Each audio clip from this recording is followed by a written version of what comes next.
County, Florida. We're looking out, we're in the Round Building across from City Hall in downtown Orlando, and we're looking out at the construction site for the new Performing Arts Center. Today's a landmark day in the sense that we will tear down the last structure for the hall that will really become the jewel of the Performing Arts Center. It's known as the Multi-Forum Hall. It'll be there for opera, it'll be there for dance, it'll be there for the Philharmonic Orchestra. So the process of actually tearing down the building takes about 2 months, but we're going to start the process today, and you can see some equipment down by the building itself. Today we celebrate a year of construction. It's our privilege and honor to say that we are on time, on budget, and we have to thank our general contractor, who's just doing a wonderful job. There are a lot of people in the audience I'd like to recognize. Jean-Marc Allard is here. These are members of the executive committee who've worked so darn hard on making this Performing Arts Center work. Don Ammerman's here. Linda Chapin is here. Mayor Bill Frederick, I just saw come in. Hello, hello, Bill. Thank you. Alex Martin, Sybil Pritchard, Rita Bornstein. These are all members of our executive committee who work all the time creating this wonderful process and raising the money to make this happen, along with the county money and the city money. I'd like to recognize also Vernon Schwartzel is here. He's with the First United Methodist Church. We bought this building from the First United Methodist Church, and we're proud to have that site to build our last hall.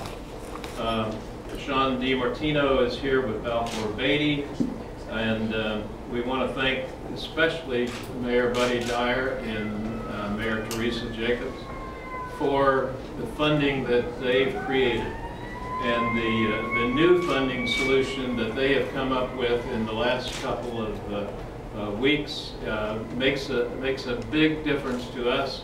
And what that says to us is when we have the final monies of philanthropy here, the city money will be there, and that's a huge statement for the city. And we thank the City Commission and the County Commission for all of that. And it's my privilege to recognize the great mayor of Orlando, Florida, Buddy Dyer. Buddy, tell us how.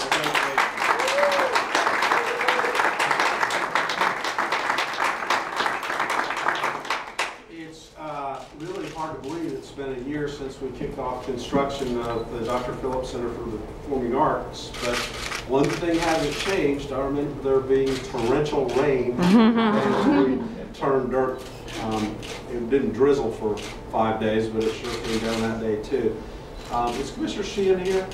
My notes say that she's going to be here, but I don't see her, so I always like to recognize my commissioners who need to vote on things like amendments to interlocal agreements with the county.